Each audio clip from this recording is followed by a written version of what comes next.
Hello everyone, a very good evening. Good evening, Hema. How are you? I hope the audio and video is fine and my voice is clear. I hope it is not too low. I am audible. Everything is okay.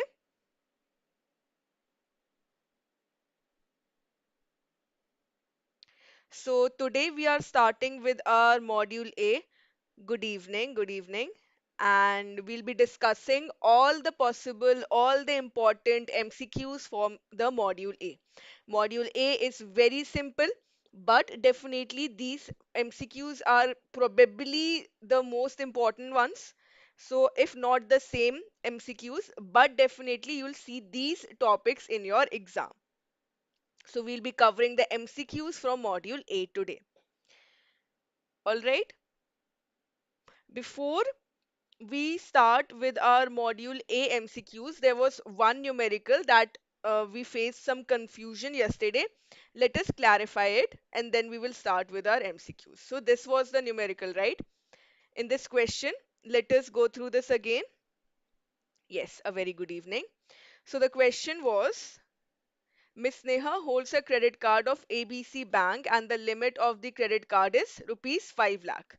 Billing date of the cycle of the credit card is 10th of every month and interest free period is 20 days. Rate of interest is 4% per annum. Calculate the annual percent rate and annual effective rate. So we calculated the annual percent rate very easily, right? Simply by multiplying this 4% by 12. So we had 48%. But there was a little confusion in the calculation of the annual effective rate, right? So there was a minor aberration in the formula that was written because of which we were facing this problem. So what is the correct formula? This is the correct formula. What you need to do is n minus 1. Here you need to minus from the calculation. So 1 plus r. Converting this 4% into absolute number, we will get 0.04. So 1 plus 0.04 raised to power 12 and here it is minus 1. This minus 1 I had written for calculation for making it simple that we need to multiply it 11 times. All right. And then total multiplied by 100. So now try to calculate with me. 1 plus 0.04 is 1.04. Use your calculator now. How do we do it? Simply 1.04. Here you can see 1.04 multiplied by 1.04, right? What we get? 1.0816. Now press this is equal to 1, 2, 3, 4, 5, 6, 7, 8, 9 and 10. These many times. Once we had done, so we need to do it 11 times, not 12 times, but 11 times. So what do we get here? We get 1 point approximately 60, right? 1.60.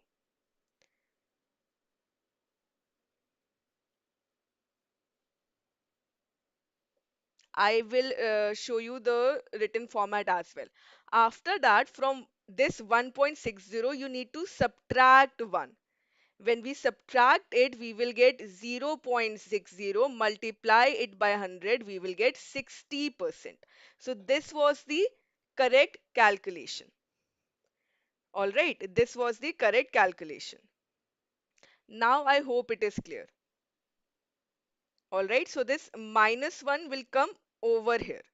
So we will multiply 1.04, we will multiply it 11 times and then the total we will minus 1 from it and multiply by 100. So we will get 60%. 60% is the annual effective rate and 48% is the annual percent rate. Now is it clear? Right. So here we need to minus 1, subtract 1. Okay.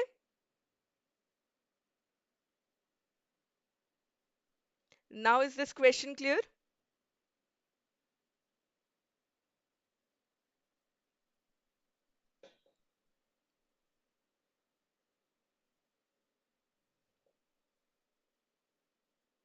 Yes.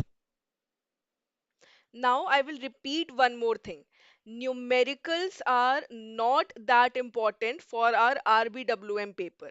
Maximum 5 to 6 marks numerical will be asked, or if the institute wants to make it a bit difficult for us, then maximum 10 marks, not more than that.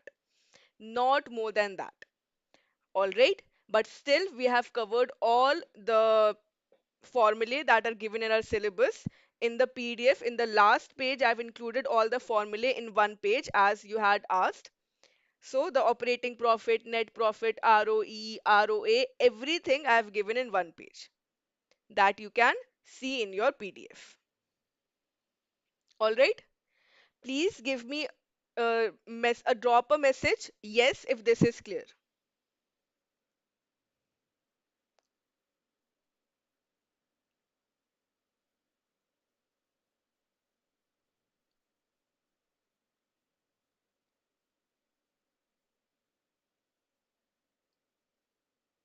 Yes. Okay. Others also? Hema, Sharmila, Gopal, all those who are present.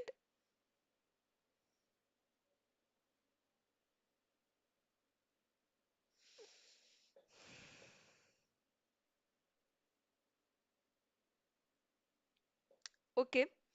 So now let us start with our module A. Module A, 4 units, very simple topics. We have already, I've told you what topics are important. We will cover questions from them.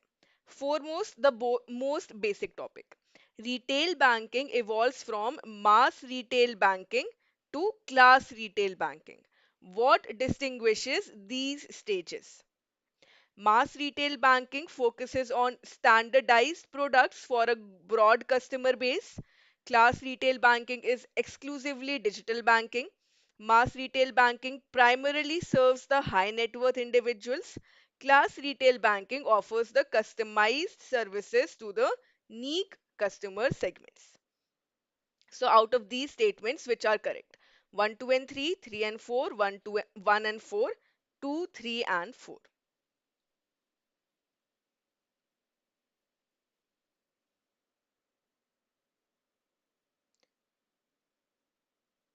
Is the question visible? Hema, is the question visible? C, all right. Others also please answer.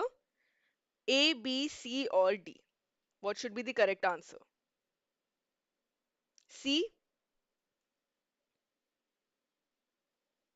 right? So, yes, what is retail banking? Banking products and services offered to the individual customers for the non-entrepreneurial purposes. And when we are talking about retail banking, it starts from mass retail banking when we are focusing on a large number of customers with low ticket size, and then we move on to the class retail banking, right? Class retail banking when we offer customized, personalized services to the high net worth individuals. And yes, you can also eliminate option the third one, then also you will get the correct answer as C, 1 and 4. All right, so this is the most basic thing, the meaning of retail banking, mass retail banking, and class retail banking. So, class retail banking offering the customized products and services to the high net worth individuals. We also term it as private banking. Private banking. Okay, great. Next question. Which of the following are key characteristics of retail banking? Catering to the mass market segment, individuals and entities, offering services only to the large corporations, providing both liability and asset based products, utilizing both physical and electronic distribution channels. Yes. What are the key characteristics of retail banking?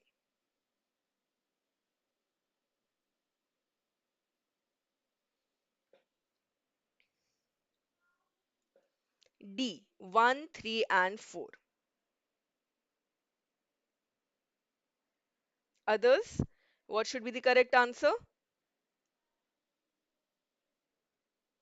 So the characteristics of retail banking targeted at individual customers or small organizations.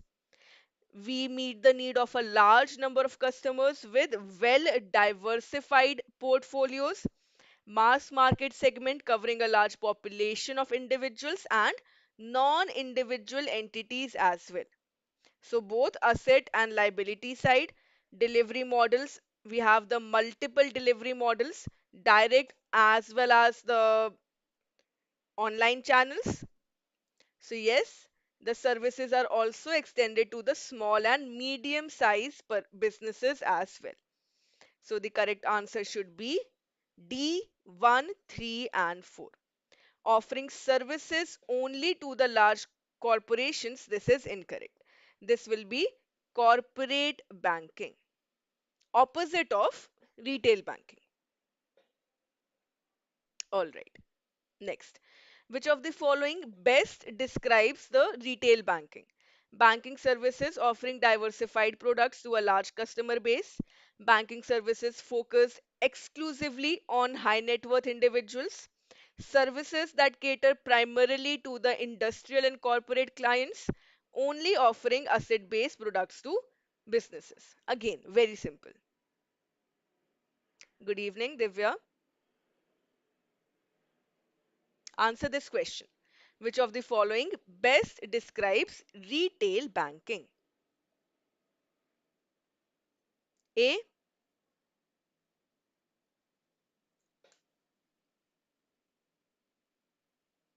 Yes, the correct answer is A. Absolutely. What is the meaning of diversified products? It means asset side and liability side both. Then we are offering the loans, debit, credit cards, certificates of deposits, mortgages, everything. So all the types of services that are offered. Good evening, Dhanashri. Okay, so the correct answer is A. Next, what is the major constraint in managing the retail banking operations? Constraint or disadvantage of retail banking?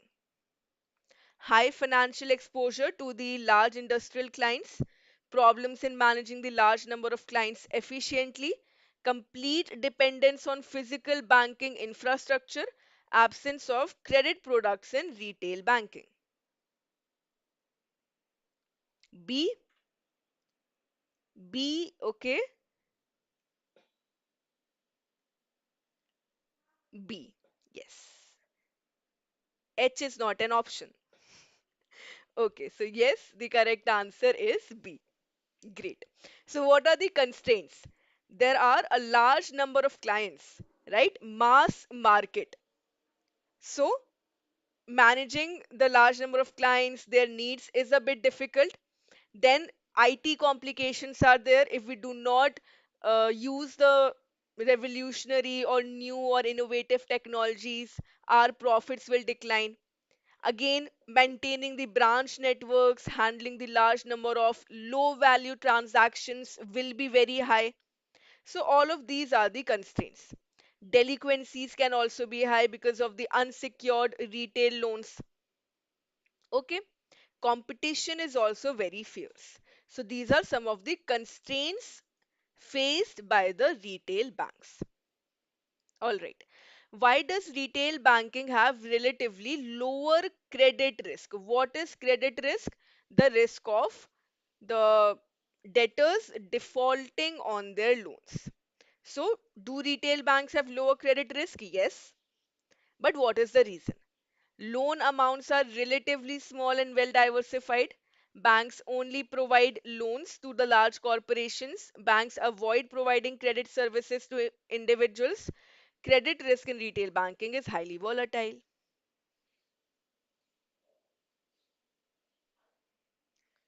A, D, others? What should be the correct answer?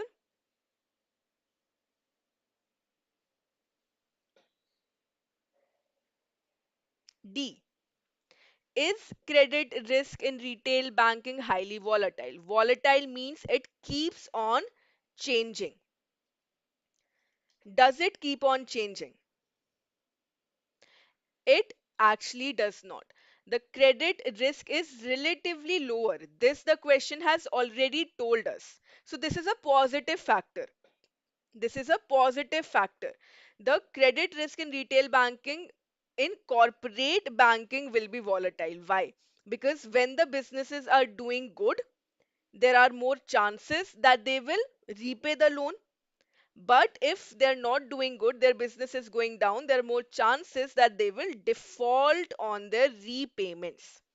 So the credit risk in corporate banking will be highly volatile, but credit risk in retail banking will not be volatile. Why? Because there will be a constant demand for credit here. Constant demand. There will always be demand for educational loans, home loans, personal loans, right?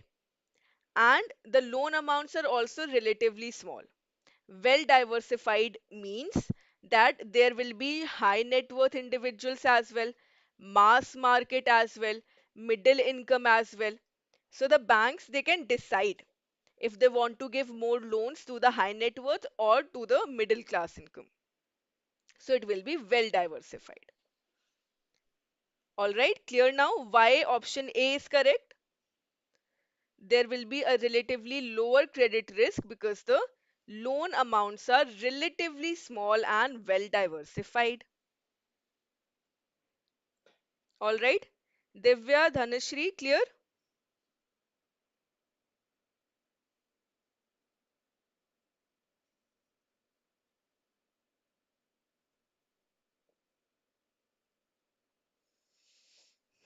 Okay. Let's move on to the next question. Now we are talking about the evolution of retail banking in India. Which banks were pioneers in introducing the consumer banking models in India? Clear? Yes, great. Which banks introduced consumer banking models in India? State Bank of India and Bank of Baroda, Citibank and ICICI Bank, Standard Chartered Bank and Grindlays Bank, Indian Overseas Bank and Andhra Bank. C, C, okay. A. Hmm. All right. So the question is not asking us about Indian banks. It is asking us which bank introduced the personal banking segment in India. So the personal banking segment in India was introduced not by Indian banks or private banks, but by the foreign banks. By the foreign banks. So yes, those who have answered C, your answer is correct. Standard Chartered Bank and Grindlays banks. These were the banks that introduced the consumer banking segment in India. All right. Before that, the public sector banks, they were using a generalized approach. They were not differentiating between retail and non-retail activities, right? So the foreign banks, they started operating in India when in the 1970s. So in the 1970s, 1980s, they came out with their consumer banking models. They introduced hybrid liability asset products specifically targeted at the personal segment. So, which two banks? Standard Chartered banks and Grindlays banks. If we are talking about the public sector banks, then we have State Bank of India or Bank of Baroda or Andhra Bank. All right, so don't get confused here. State Bank of India and Bank of Baroda will be the public sector bank who were the early, yes, Citibank as well. These were the early entries in the Indian bank segment.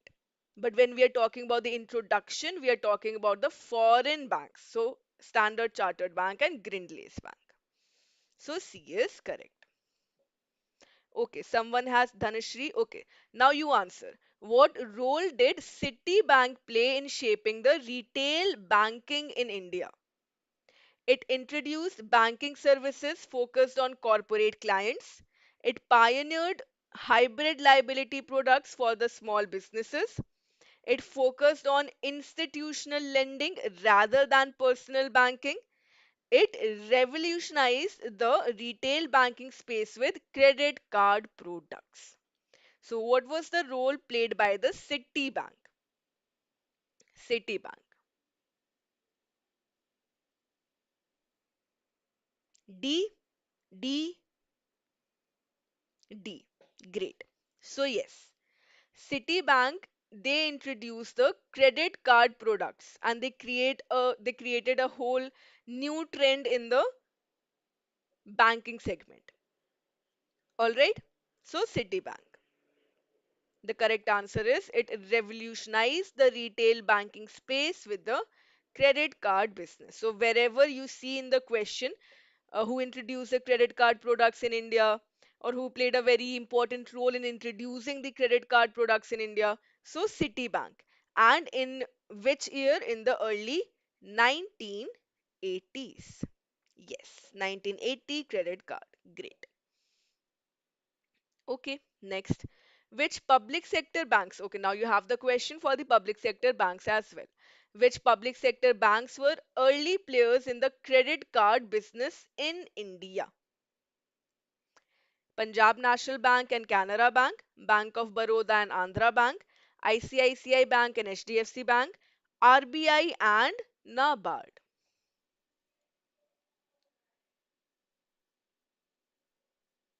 So in the public sector bank space, CCA,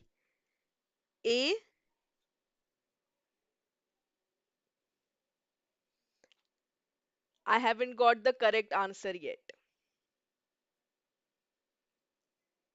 Yes, the correct answer is B. Great, Divya. Bank of Baroda and Andhra Bank.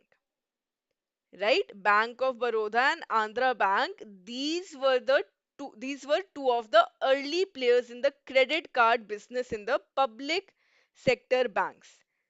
When we are talking about the retail segment, then we have other banks as well.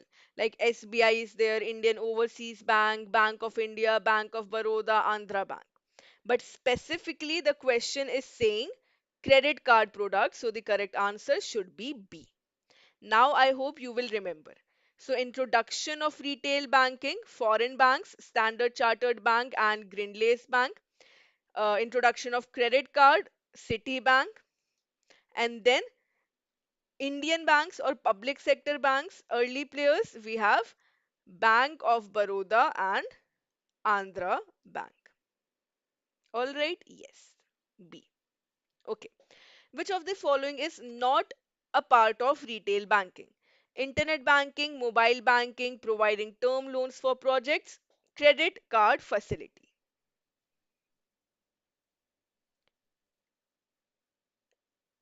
Which of the following is not a part of retail banking? C. Yes, very simple. Providing term loans for projects, again, this will go to wholesale or corporate banking, right? C, great, yes. All your answers are correct. Okay. The proportion of housing loan in retail loan segment is more than 50%, 60%, 75%, or 45%. What is the proportion of housing loan?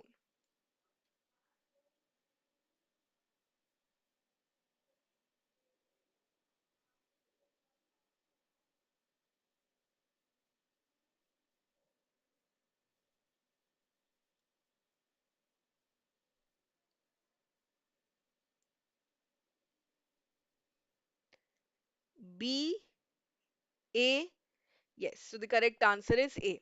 60%, this question was asked has been asked in the previous exams as well. 60% is the total income that is generated from our retail segment. Retail segment. The total banking income that the retail segment generates is 60%. But out of the retail loan segment, housing loans proportion is more than 50%. Okay, all right. That was all from Unit 1, the introduction to retail banking. Meanwhile, all of us who are present here, please like the video and share the video with your friends so that they can also join the session. Okay. And then answer this question. What are the characteristics of the units created under the SBU approach? The SBU approach. So now we are talking about what? Shared done great. Thank you. So now we are talking about the approaches that the banks follow for their retail banking activities. So there are different models. We have the strategic business unit, we have the departmental approach, and we have the integrated approach. So here you need to answer regarding the SBU. SBUs are autonomous divisions. They are small enough to be flexible. They are large enough to exercise control and most of the other factors affecting its long-term performance. SBUs can be defined as profit centers which focus on specific product offering only. So which of these statements are correct about the SBU approach? Strategic business unit.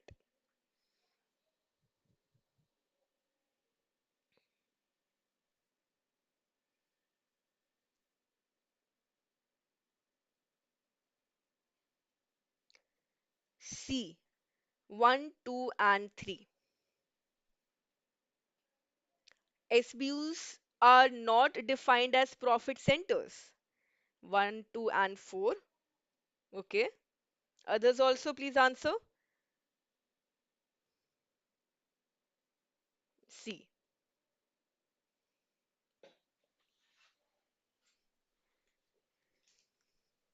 All right. So let us see. The correct answer is D. All of these statements are correct. D. Divya. Great. Recall what we have studied. What does SBU do? The SBU approach does they divide the business on the lines of the strategic business. So let's say there is this whole business ABC company, ABC Limited, right? They are involved in selling shoes. They're also involved in selling clothes. They're also involved in selling sports equipment, right? Okay, so what they are doing, they're creating separate units. These units will focus only on one product. How to increase the profit of shoes, how to increase the profit of clothes. So their focus is on only one product. So they are small enough to be flexible. What is the meaning? The meaning is this that they can create their own marketing strategy, they can advertise on their own. If they want, they can introduce some new products under the particular segment. So they are small enough to be flexible and they're large enough to control or exercise control over most of the factors. So the SBU created for sports equipment will not interfere in the decisions of clothing segment. Clothing segment will not interfere in the decisions of the shoe segment. Right? So they are independent. They are independent. Clear? So they are autonomous divisions, independent divisions. Their decisions are taken by the unit itself. They will not seek approval from the other units. Okay? So they are profit centers, autonomous divisions, small enough to be flexible, large enough to exercise control.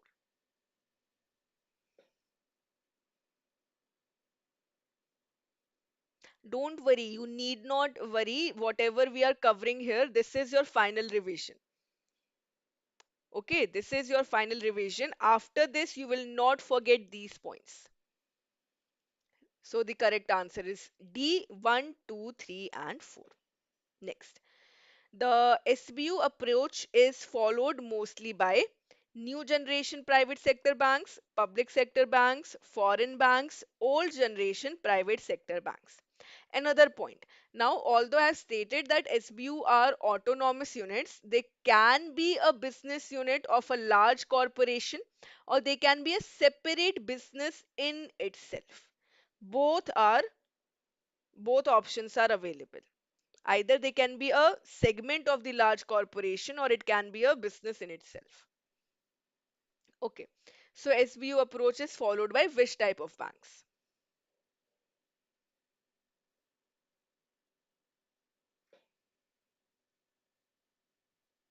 B. Public sector banks and old generation banks. One D, one only new generation private banks.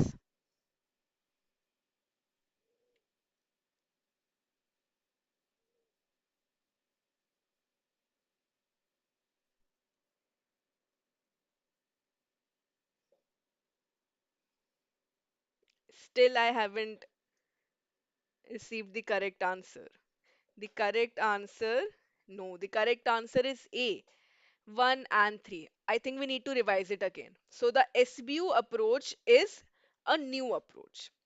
On the other hand, we have the departmental approach, which is, we will say, more traditional, which is more traditional.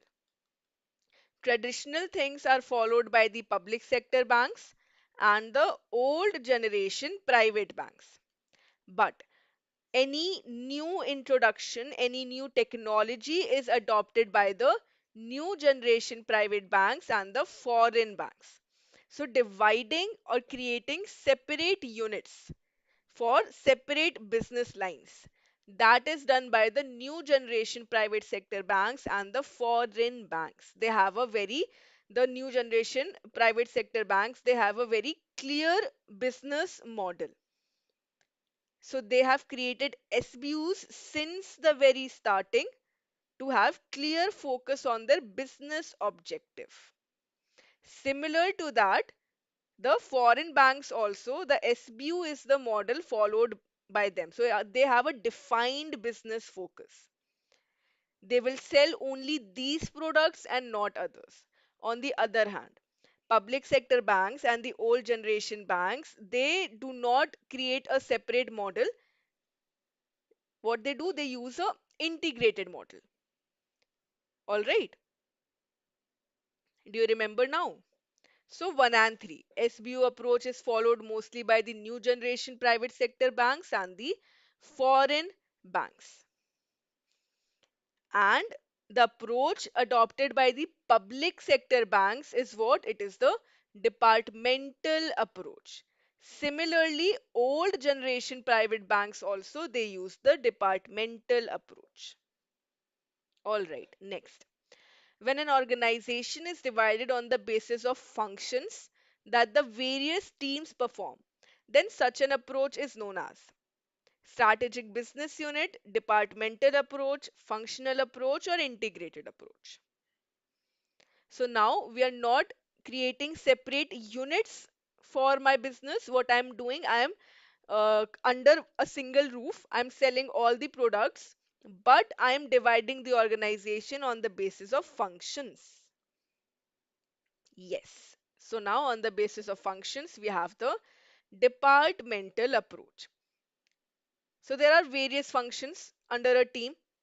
There will be the accounting team, the marketing team, finance team, planning team, research and development, public relations. So every department will have its own manager and the chain of command.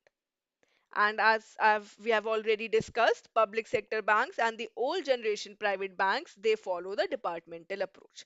So it is a more general one. We do not follow a focused business model, rather, a general approach is adopted. Yes, all your answers are correct. B. Okay.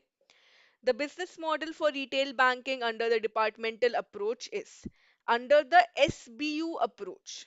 Under the SBU approach, the business model is management by objectives. Management by objectives is the business model under SBU. What is the business model under the departmental approach? Done as a separate departmental activity, generally adopted by the private sector banks, built as a part of the overall business plan, both A and C. D. Okay. Others?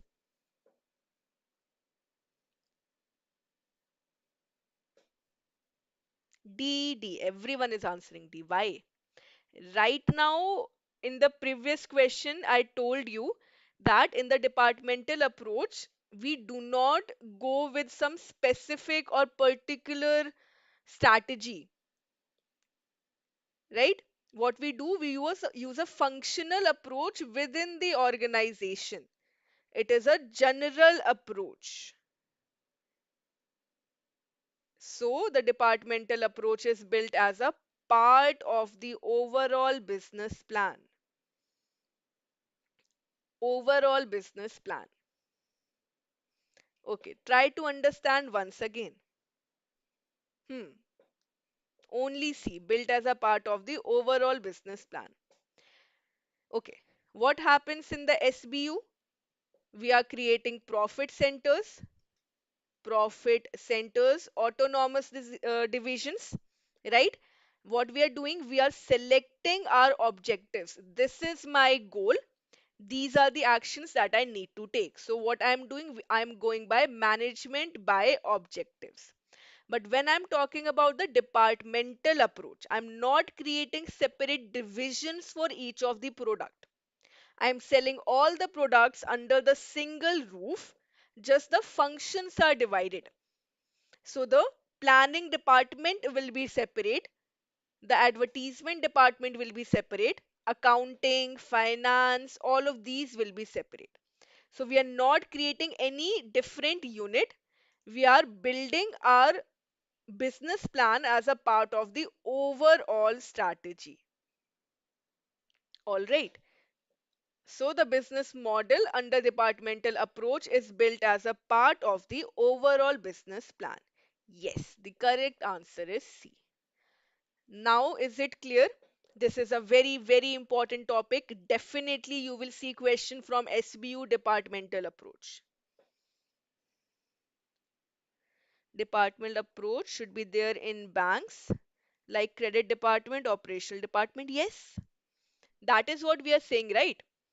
The public sector banks, the old generation private sector banks, even the banks that you are working in, they follow the departmental approach.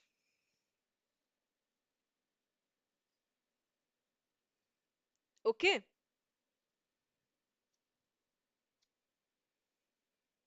So now if this question comes, all of you will get it right.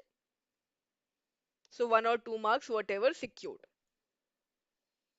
Okay, next. How does the departmental approach differ in public versus the private sector banks? Public sector banks integrate the retail banking within their overall business framework. Private sector banks generally use the SBUs for targeting the retail banking strategies. Public sector banks maintain functional segregation across the department, and the private sector bank follow a rigid department based model for retail banking.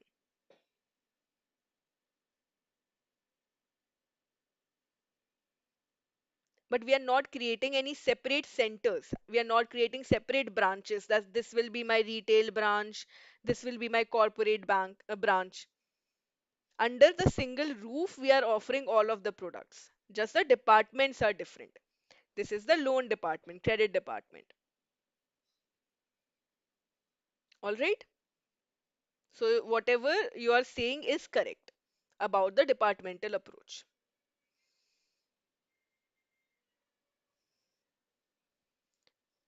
Right. So answer this question now.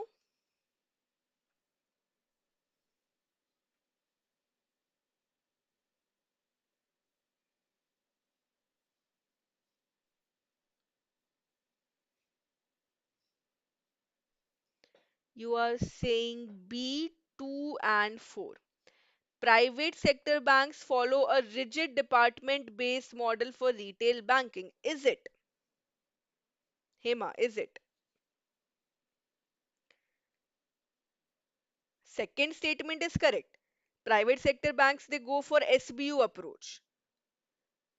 And then the fourth statement is saying they go with the department based approach. How can both the statements be correct together? Smriti D, 2 and 3. Again, statement second says private sector banks follow SBU. Statement 3 says they maintain functional segregation across departments. Okay, this is about public sector banks. So, yes, 3 will be correct.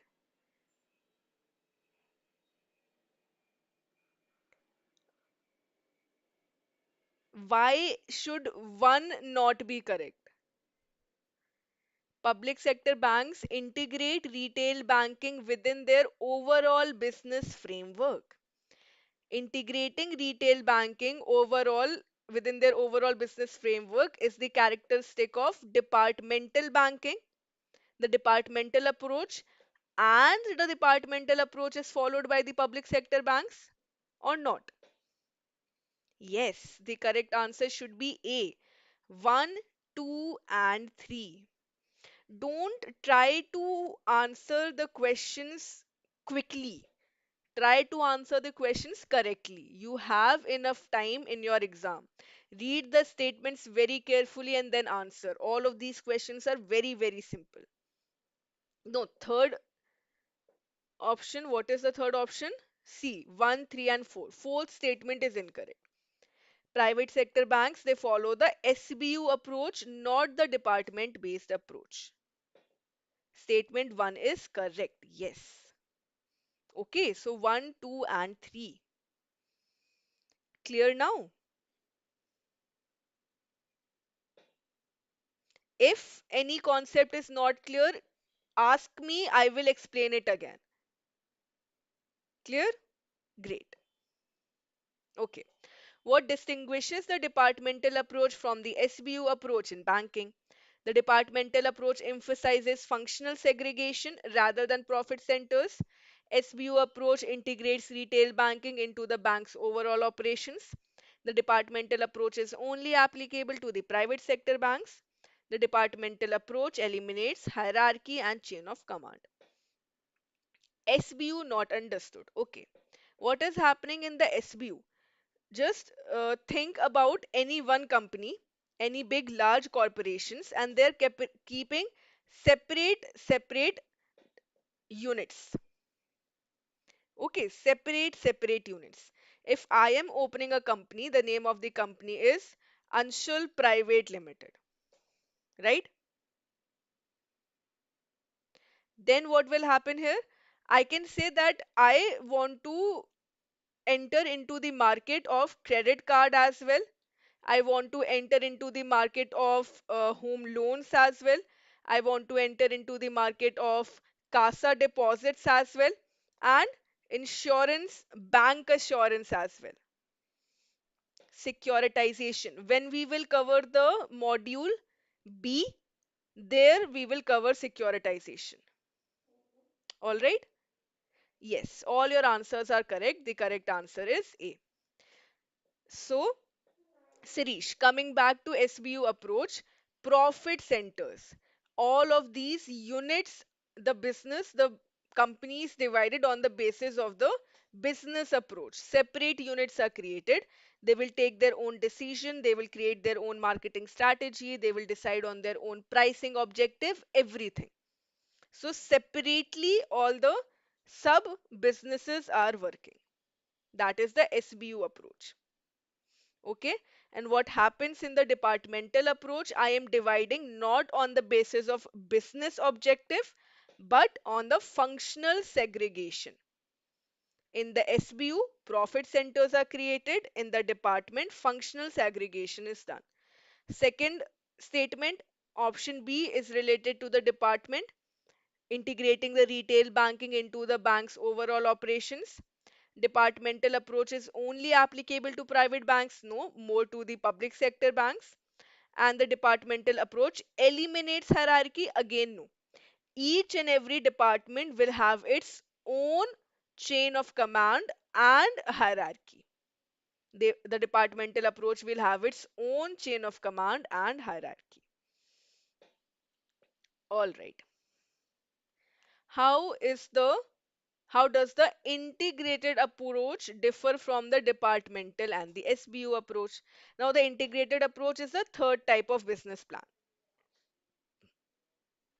It ensures independent operation of multiple banking divisions for better risk management. It creates specialized profit centers for each banking segment. It isolates the retail banking from other financial services for risk mitigation. It focuses on socio-economic aspects and does not segment business units separately.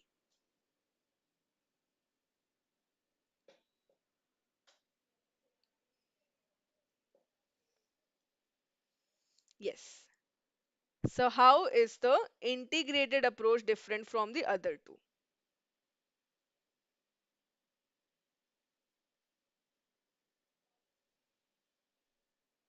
D, D, it ensures socio-economic. Correct. Yes, D. Great. The correct answer is D. So, what is the integrated approach? This approach is followed by the smaller businesses. So, we are combining all the socio-economic factors and we are taking a wholesome or cohesive approach, right? So, we are using a unified business. Okay.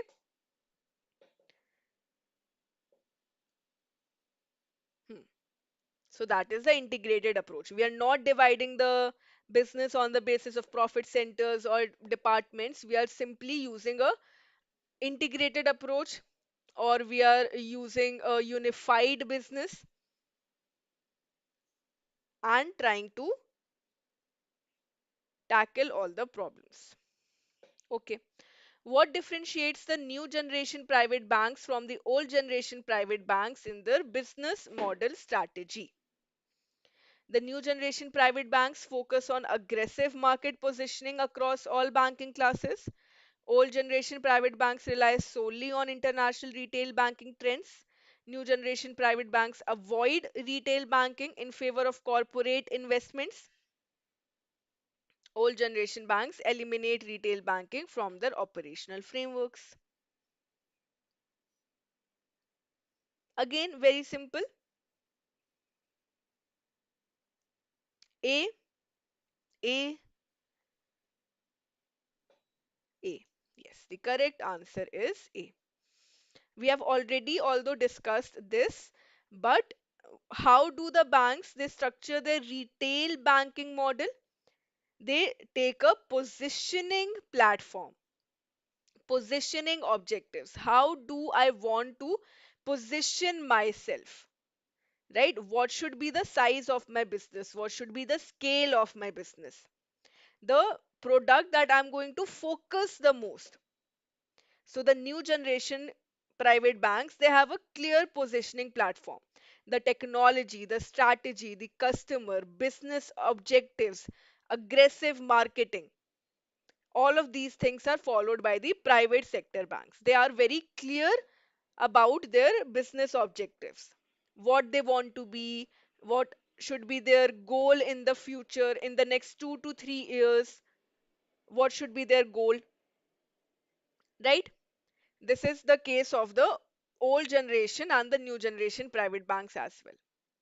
But foreign banks, they do not have a positioning objective. They do not want to position or have a strong hold in the market. They purely go by the business objectives. So, which type of customers will bring me more business? What should be my profit targets? That is the case with the foreign banks. All right. So, the correct answer is A. Which foreign bank exited the retail banking in India as a part of its global strategy? HSBC is option A, Citibank is option B, Deutsche Bank is option C, and Standard Chartered Bank is option D.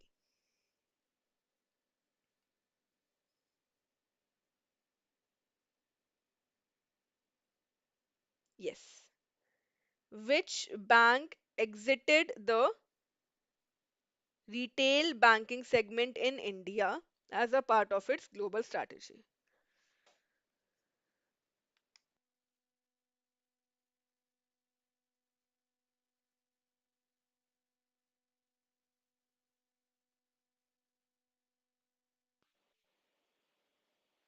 Correct. Recently, Citibank has quit the retail business in India as a part of their global strategy and it has been acquired by Axis Bank. B is correct. No, not Standard Chartered. Okay, Citibank. Next. And another question was asked like BNP Paribas is there in your syllabus. BNP Paribas, which entered the retail banking space very aggressively, but later on they found that it was not profitable, so they left the segment. Then American Express Bank, they came out with their credit card business and then they left after taking stock of the profits that they had created. All right, another very, very important topic, the horizontally organized, vertically organized models. This topic is also very important. Every year in the exam, you will see questions from these topics. So, we are talking about the business process structure in retail banking. Which of the following are key characteristics of a predominantly horizontally organized model in the public sector banks? Mostly product oriented approach, customer common customer information available for all products, modular process models for the different products, centralized customer database used across all banking services. C, okay, others. What should be the correct answer? So this is the scale that I use to explain to myself these four models. On the two extremes, I have the horizontally organized and the vertically organized. Then in between, I have the predominantly horizontal and predominantly vertically organized.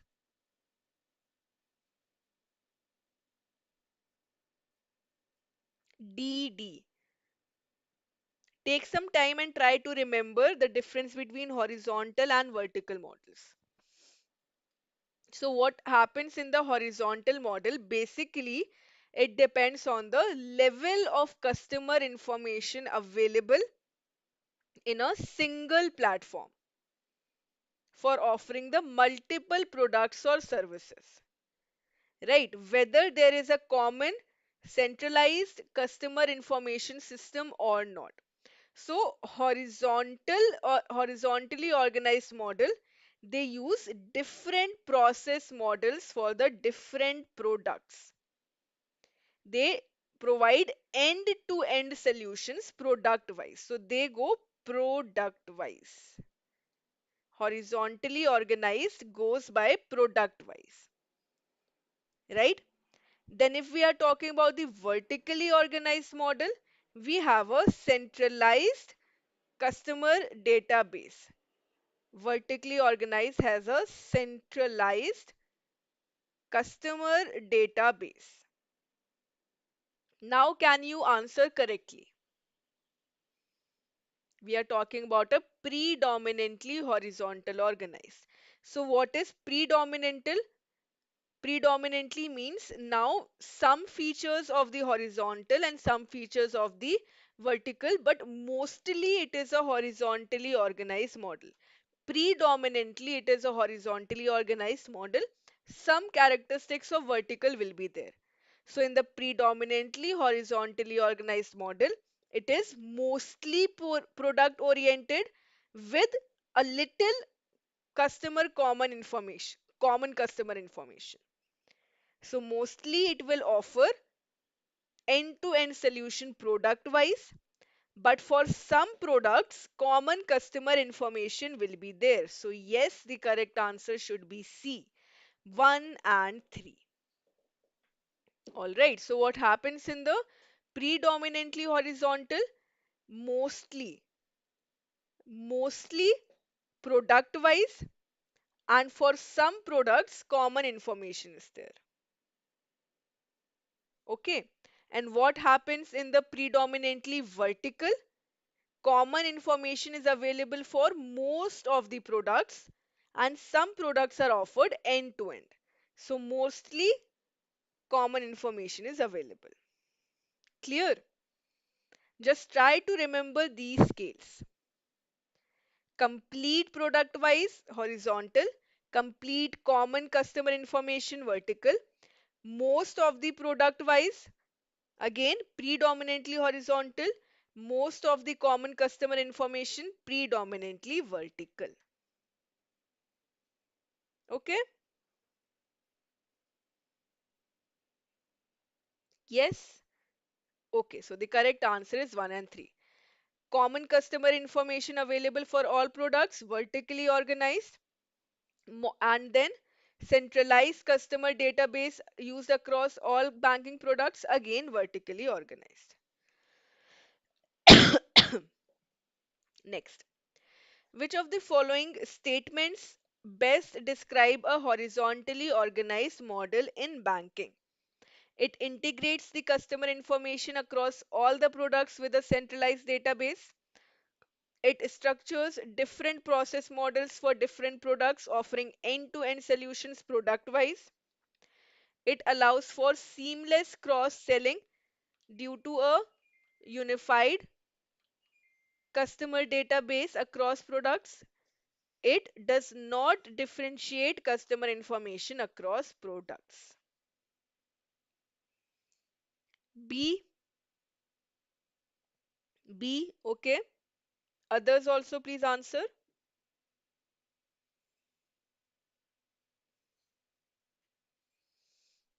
What should be the correct answer? B, B, great. So now the concept is clear, right? Integrating common customer information across all products. Again, this is the vertically organized. And good evening. I can see you have answered all the previous questions as well, so you are present. Okay. And statement C allows for seamless cross-selling due to unified customer database, again vertically organized. Does not differentiate customer information across products. No. It does have different information across products. So the correct answer is B. Okay. What type of organizational model is generally followed by the new private sector banks? Which model is followed by the new private sector banks? Predominantly vertically organized, horizontally organized, modular segmentation, hybrid model. Again, remember the concept.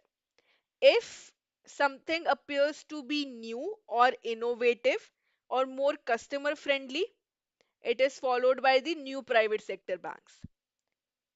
But if something appears to be more traditional, it is followed by the public sector banks. So, will the private sector banks try to have common information across all the products, or will they take the effort to provide all the end to end solutions product wise?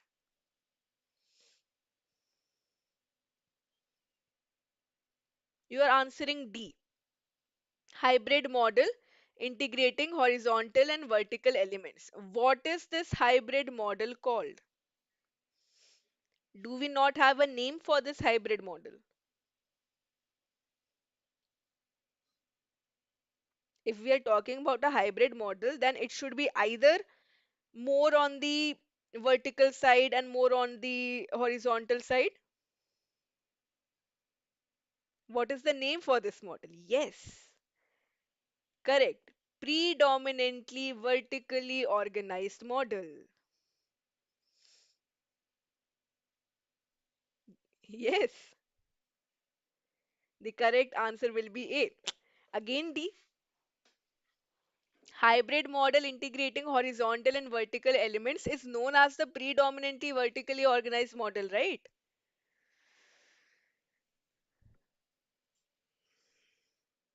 So the correct answer should be A. Again, the public sector banks, they will either go for horizontally organized or they will go for predominantly horizontal.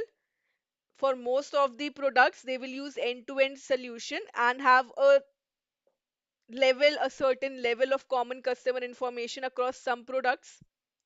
But then when we are talking about the private sector banks, they will either follow the vertically organized model or they will follow the predominantly vertically organized model. Okay, so the correct answer will be A, right? New private sector banks. Hmm. Next, which of the following statements accurately differentiates retail banking from corporate banking? Another important topic. Retail banking primarily serves corporate clients while corporate banking targets individuals. Retail banking follows a B2B approach, whereas corporate banking is a B2C approach. Retail banking is a mass market banking model, while corporate banking serves as a smaller business segment. Both retail and corporate banking serve the same customer base with identical risk profiles.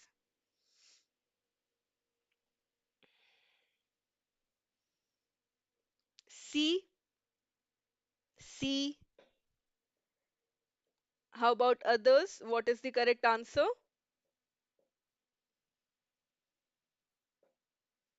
C. Yes, the correct answer is C. So the corporate banks, they primarily serve the corporate clients and retail banks, they target individuals.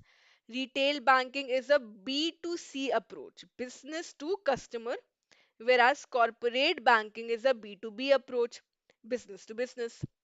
Retail banking, mass market, corporate banking, smaller business segment. So the correct answer is C. Here, all the differences between these two types of banking is important. Like, which bank has a larger ticket size of loan? Corporate banking. And retail banking, the ticket size is low. Risk is widespread in retail banking, but in corporate banking, the risk will be more because the ticket size is big. Then returns are more in the retail banking, and monitoring and recovering will be more laborious in the retail banking. Impact of NPA will be less in retail banking and more in corporate banking.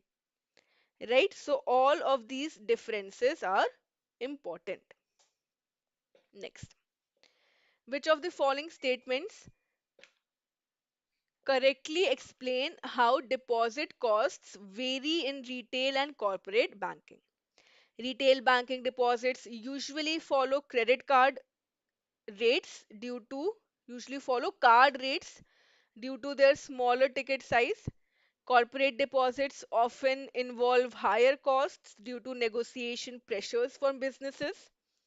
Retail banking deposits are generally more expensive than corporate deposits. Corporate deposit pricing remains constant. The deposit costs. How do the deposit costs vary?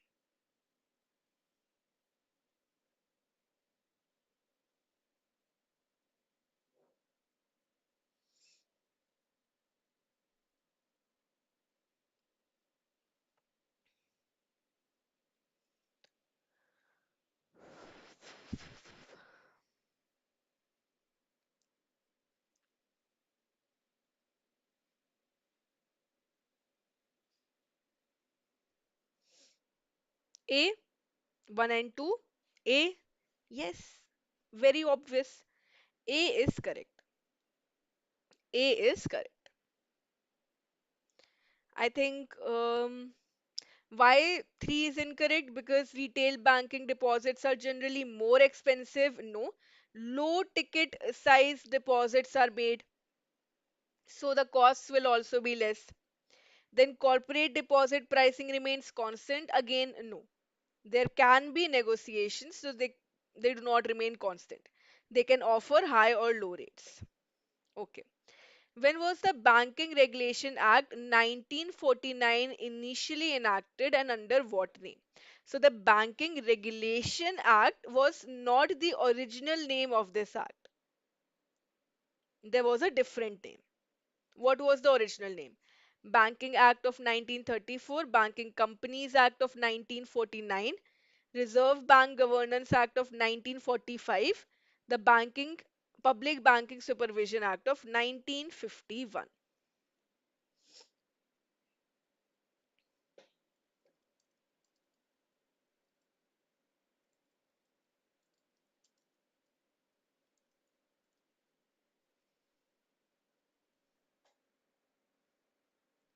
B okay. The correct answer is B. Initially, when this act came, it was the Banking Companies Act of 1949. Why? Because at that time, only some companies were involved, right? But later on in the year 1966, it was decided that we are not trying to control the banking companies, we are trying to regulate them. So the name was changed to the Banking Regulation Act of 1949. Also, earlier the cooperative societies were not involved, cooperative banks were not here. But after the introduction of the cooperative banks and they coming under RBI supervision, we had to change it to the Regulation Act, right? No, not in 1934. The Banking Companies Act 1949 was the original name. Later on, it was renamed to the Banking Regulation Act in 1966. Okay, clear now? Original name was Banking Companies Act 1949, and then the name was changed in 1966. The new name was Banking Regulation Act.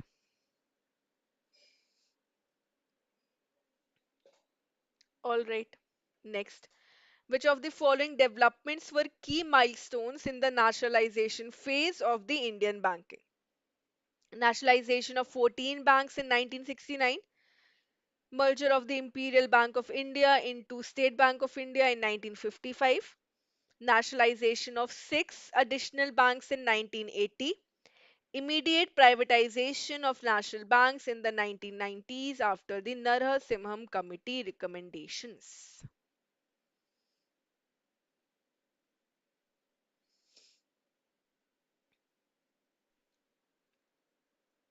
So, which statements are correct?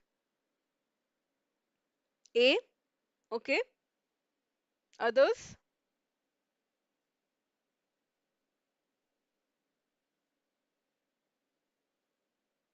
What is the correct answer? A. C. The correct answer is A. Nationalization. Okay.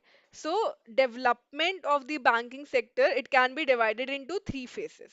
First phase, the first phase is nationalizing, the early phase during the period from 1770 to 1969. This was the first phase from 1770 to 1969. Then the second phase of the development when the nationalization phase began. So 1969 to 1991. What happened in 1969? 14 banks were nationalized, right? Then in 1980, another 6 banks were nationalized. And then the third phase is the post-reform era.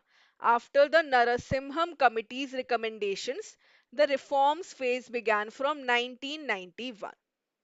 So, no, not all of the above, but only 1, 2, and 3 are correct. Immediate privatization was not done. So, prior to independence, there were 600 banks in India, and there were three presidential banks of India established where in Kolkata, Bombay, Mumbai, and Chennai. Kolkata, Bombay, and Chennai. These were the presidential banks. They were merged as the Imperial Bank of India when in 1921. And then it was nationalized in 1955 and named the State Bank of India. So if you are asked what was the original name of State Bank of India, Imperial Bank of India. Then 1969, 14 banks were nationalized. 1980, 6 banks were nationalized. In 1959, the 7 subsidiaries of SBI were merged. There were 7 subsidiaries of SBI that were merged into one. This is the timeline. And after the Narasimham Committee 1 and 2, the privatization phase, liberalization phase, this began. All right, clear? You will remember all of these uh, 1991 onwards. All of these years you will remember now. Okay,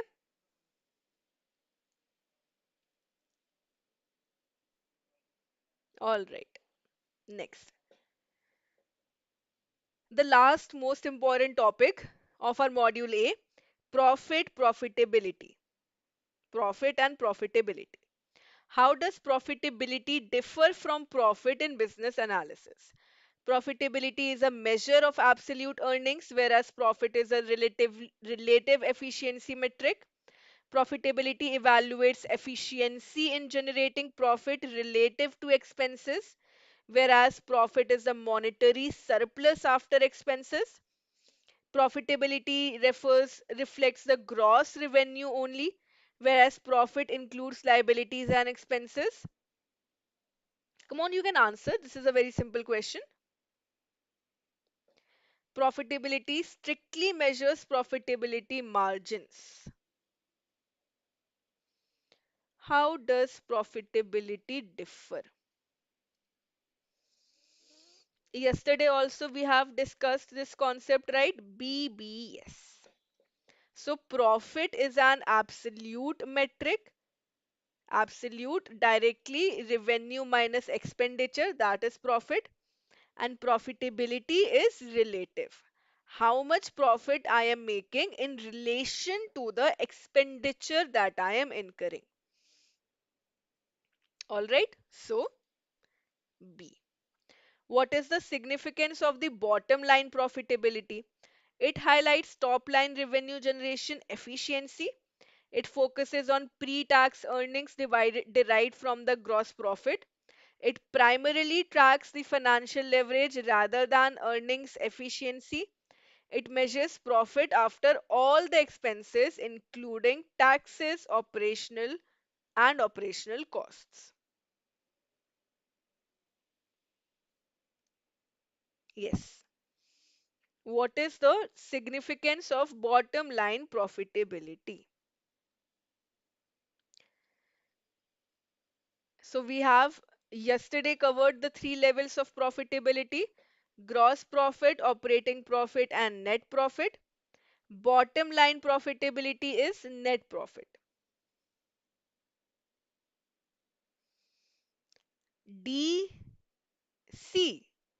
It primarily tracks financial leverage rather than earnings efficiency. No. The correct answer is D. We are measuring profit after all the expenses. After all the expenses have been made, then what profit is left with us? That is the bottom line profitability. So, again, recall the formula for gross profit: total sales minus cost of goods sold. For operating profit, gross profit minus the operating costs, S, G, and A. And then net profit from the operating profit, I am going to subtract what? I'm going to subtract taxes and interest. Yes. Okay. So the correct answer is D. Next.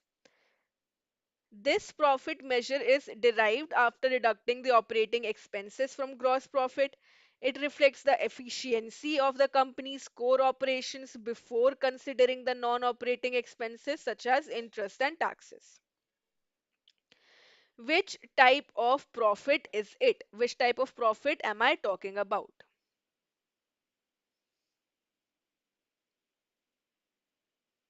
Which type of profit am I talking about? After deducting the operating expenses from the gross profit, very simple, easy one mark question. B, B, yes. Operating profit, right? I don't think we need to explain it further. Hmm, correct. B. Next. This financial metric evaluates a company's efficiency in generating profit relative to its expenses rather than just measuring the total revenue minus costs. It provides a broader assessment of a company's financial health. Which concept does this describe? Profitability, revenue growth, net profit, cash flow management. What am I talking about now?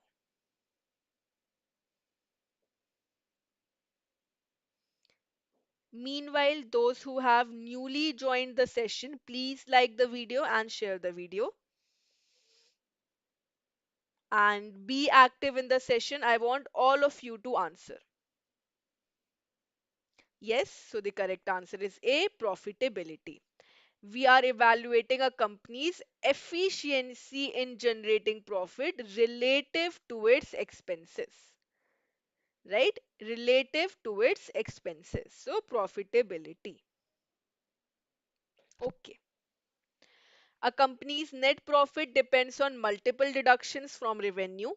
Which of the following expenses impact the net profit calculation? Interest payment, operating expenses, taxes, cost of goods sold. So, which of the following expenses impact the net profit calculation?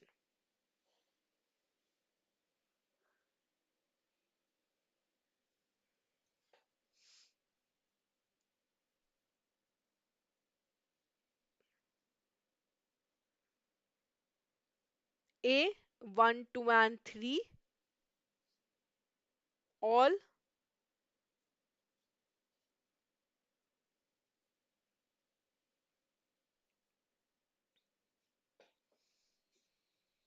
I'm getting mixed responses between A and D.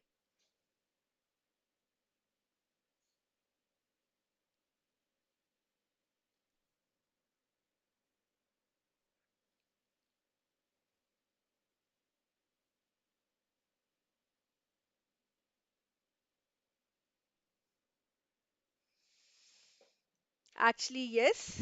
The correct answer, those who are saying A, why not cost of goods sold? Will cost of goods sold not impact my net profit?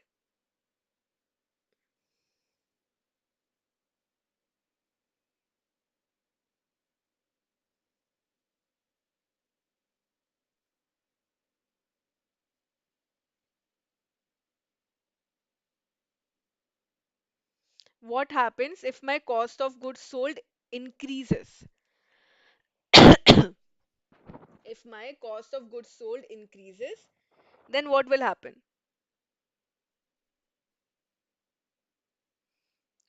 Right? It is going to impact my net profit as well. Right? So the correct answer should be all of the above. All of the above.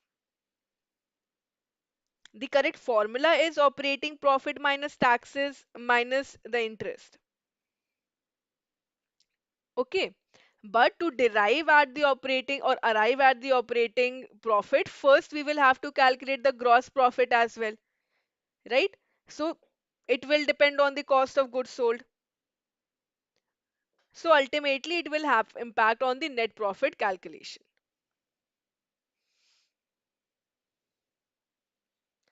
Okay?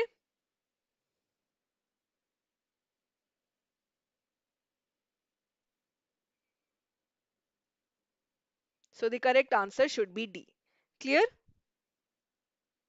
Why D is correct? Clear?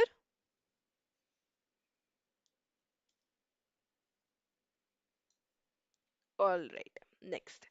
This profitability metric measures how efficiently a company utilizes its assets to generate the earnings.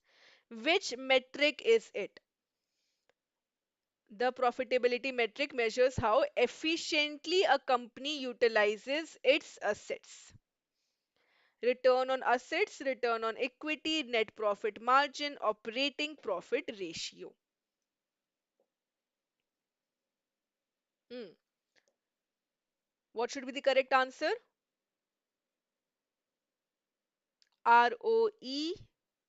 Clear? Okay. ROA. A.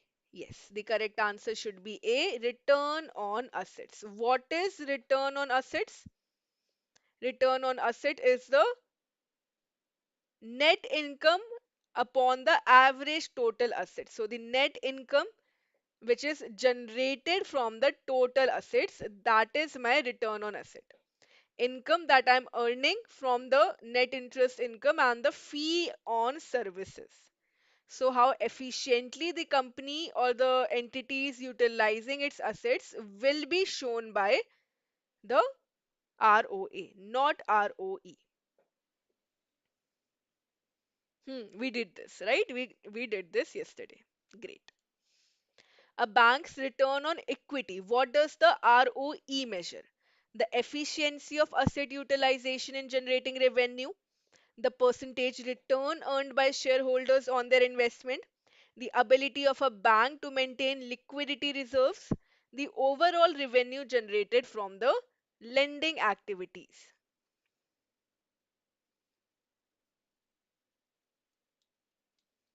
What does the return on equity measure? The return on equity.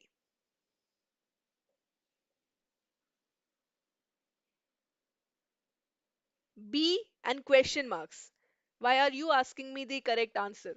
Be confident with your answer. Yes, you are correct. Return on equity tells me the return earned by the shareholders on their investment. So, what is return on equity? It is the net income divided by the bank capital. No, not A. Asset utilization we covered in the previous question. It is ROA. Right. ROE is the percentage return earned by the shareholders on their investment. Great. B is the correct answer. Okay. Loan loss reserves are critical for maintaining the financial stability in banks. Which factors impact the adequacy of these loan loss reserves? Expected default rates on outstanding loans, regulatory requirements on capital allocation, the bank's profitability metrics such as ROA and ROE, market fluctuations affecting the valuation of loan assets. Yes. What is the correct answer?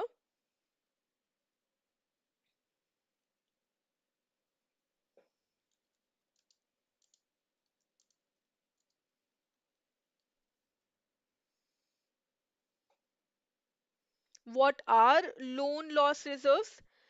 If you remember, in our module B, we have studied about the provincial requirements.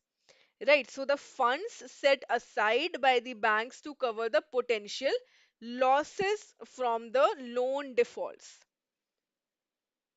So it is sort of an insurance policy so that we can absorb the losses from the NPA.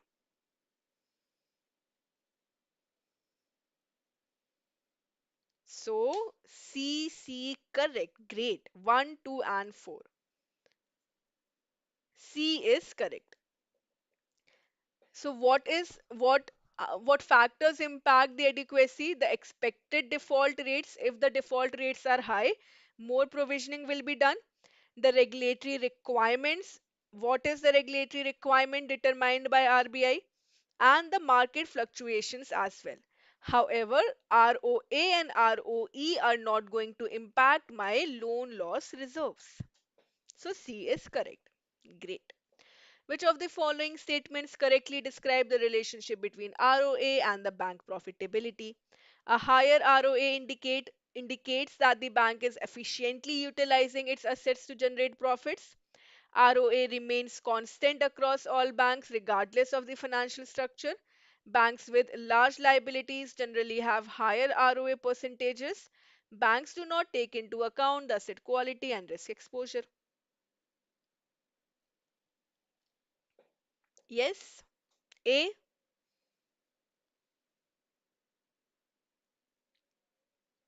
Smriti is saying A. Others also, very simple question, quickly answer. We need to do 4 5 questions more and then we will end the session. We will not take it further. A, yes. A. If a bank has higher ROA, it means it is utilizing its assets. A is correct. Okay. The capital adequacy ratio CAR ensures banks maintain enough capital reserves relative to their risk weighted assets. Which regulatory ratio in India is directly linked to the CAR compliance? What explain what? How higher ROA this one? How the higher ROA indicates bank is efficiently utilizing. What is the return on assets? The formula was the net income divided by average total assets. So if I have a higher ROA, it will mean that I am generating more income, right? I am generating more income. So definitely higher ROA will indicate that I am utilizing my assets better. What are the assets? The loans that I give out plus the fees that I earn. So on the loan, I'm going to earn interest. That is one income. Fees is another income. So if this value will increase, the ROA will increase, it will mean that the bank is more efficient, right? So if I'm giving out 10 loans and from that 10 loans I am getting 1000 rupees as income. On the other hand, if I'm giving out 10 loans and I'm giving getting only 800 rupees income, so this will be more efficient, right? Got it. Great. Okay, answer this question now. The capital adequacy ratio. Which regulatory ratio in India is used? It is directly linked to the CAR compliance. SLR, CRR, loan to deposit ratio, Tier 1 and Tier 2 capital ratios.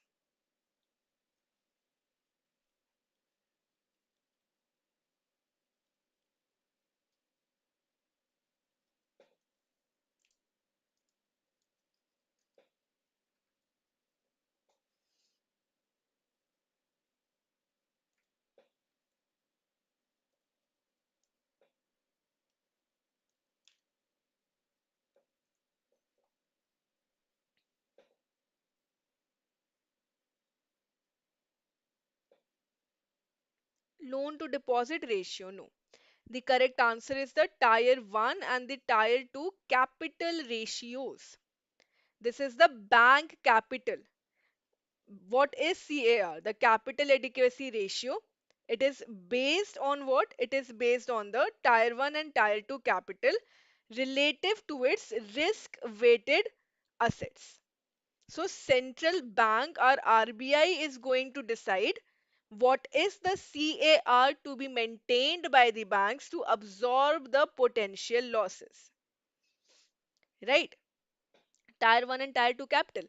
Tier 1 capital is the core capital. So equity capital, all the reserves that the banks need to maintain, right?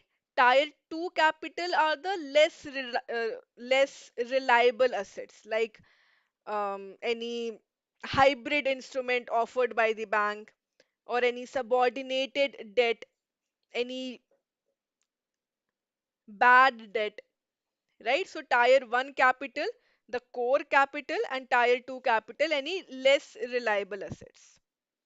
That is the meaning. So basically, our RBI decides this CAR, the minimum requirements based on the tier 1 and tier 2 capitals that are to be maintained by the bank. This is the main point. Okay, so that the banks, to prevent the banks from taking on excessive risk, so that the banks, they can withstand any unexpected loss or default in their loans. They're not taking too much risk. For that, it is done. Okay,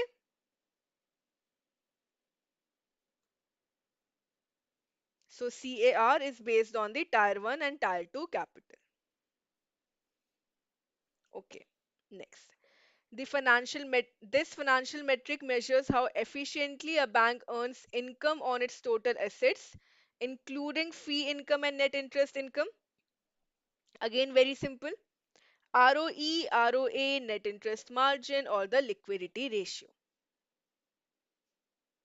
How? If actually not that simple.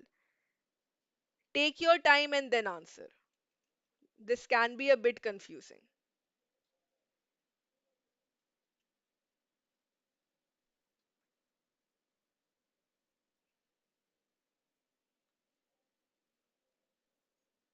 Again, I knew it. There can be a bit confusion between the return on assets and the net interest margin. Although the net interest margin tells me the average interest earned on assets minus the average interest paid on liabilities. So the net interest income divided by the average total assets. But ultimately, we are talking about what? We are talking about the financial metric. Financial metric, right? So the financial metric still is my return on asset.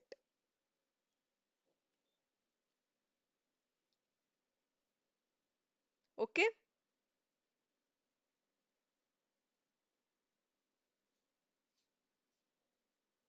But yes, the correct answer here will be the net interest margin is given. No, not in net interest margin.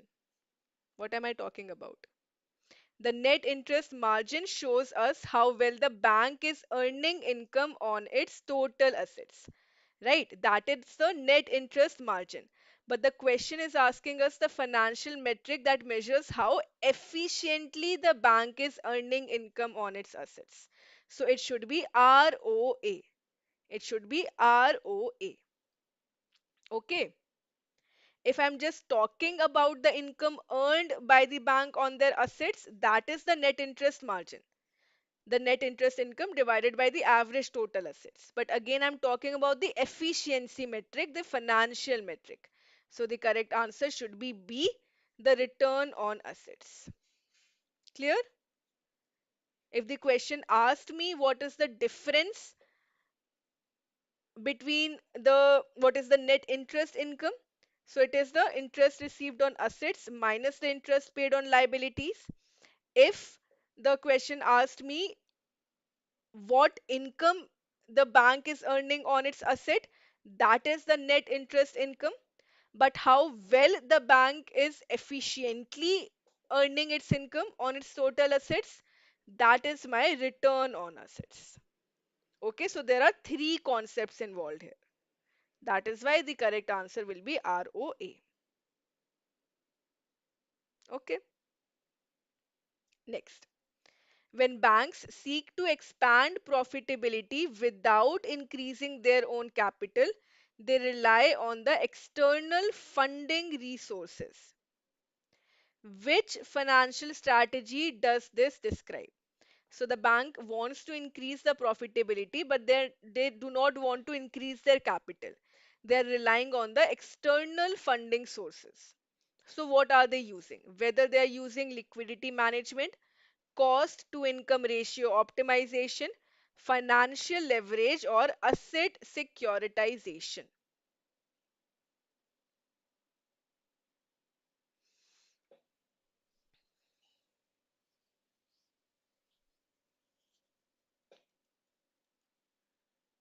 Yes, C,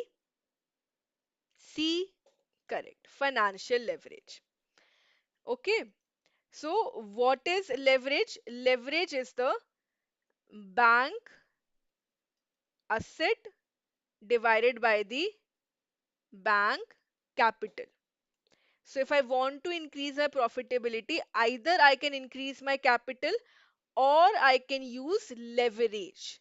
Leverage. What is leverage? It is similar to using debt. That is why relying on external sources of funding. So the correct answer is financial leverage. Okay. Okay, given the complex interplay between asset yields and funding costs, which of the following best defines the interest rate spread? Okay, what is the definition of the interest rate spread?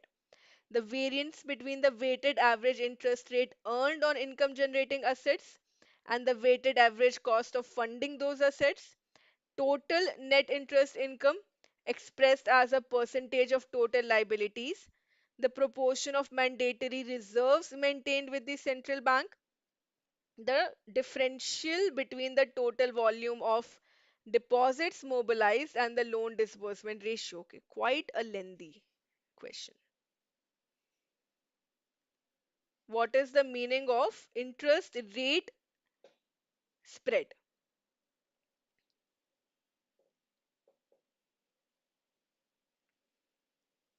Interest rate spread. Originally, what we have studied about the interest rate spread, average interest rate received on assets minus the average interest rate paid on liabilities. So liabilities is what? The deposits that we create and we pay interest on that. Using those deposits, the banks give out loan. So another way of saying this could be average interest rate received on the assets minus the cost that is incurred on funding those assets. So yes, the correct answer will be A. Hmm. A is correct. All right. That is the interest rate spread. Don't worry, even if the language of the question is difficult, just focus on what you know. You understand the meaning of interest rate spread. You know what is the interest rate spread. Mark the answer which matches to it. Most close answer. Okay, two more questions.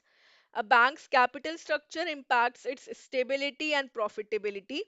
Which of the following factors influence the leverage decisions? Capital adequacy requirements imposed by regulators, expected risk exposure from the loan defaults, the ability to generate higher returns on assets, reduction in overall liabilities to enhance the liquidity. Leverage decisions, whether the bank is going to use more leverage or not. How are they going to decide it? What factors are going to determine this decision?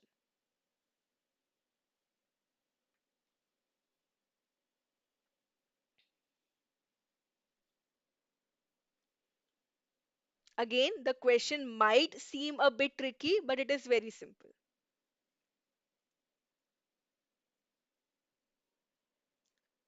D. D is 1, 2, 3, and 4. C 1, 2, and 4. Actually, if you read the question carefully, you can use the elimination trick here. The fourth statement says reduction in the overall liabilities to enhance liquidity. Liability means what? Creating deposits. If we reduce the liabilities, if we reduce the liabilities or the deposits to enhance liquidity, which means people have more cash in their hands. Is it going to affect my leverage decisions? Is it in any manner going to affect my leverage decision?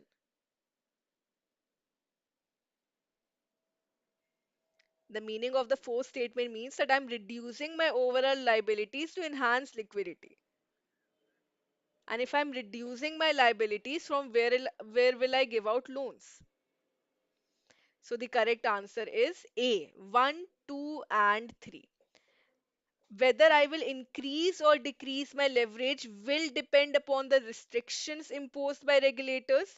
It will also depend upon the expected risk exposure from the loan defaults and the ability to generate higher returns on asset.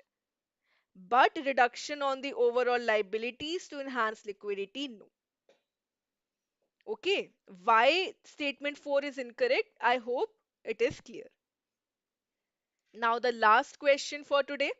A bank's leverage ratio is a financial measure of, very simple, the proportion of a bank's liabilities to its assets, the ratio of bank capital to its total assets, percentage of reserves held by the bank compared to its deposits, the differential between the interest paid on liabilities and the interest earned on assets. What is the leverage ratio?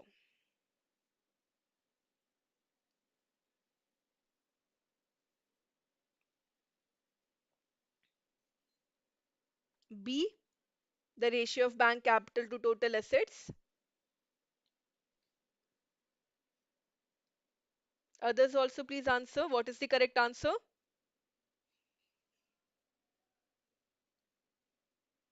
B,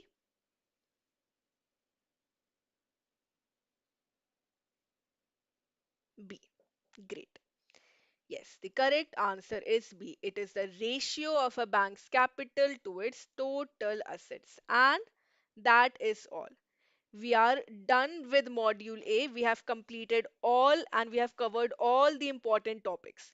Any other topic from other than the ones covered in the MCQs are completely theoretical, very generic, and not that important. So you need not worry about the whole thing which is given in your Macmillan book, for example, because now you have limited time. So you need to do what? Simply revise these topics. Download the PDF and revise these topics that we have covered. Okay, so yes, that is all for today. And after this, at 9 p.m., we are going to meet in the capsule batch and we will cover the theoretical part from module A. Okay, all right.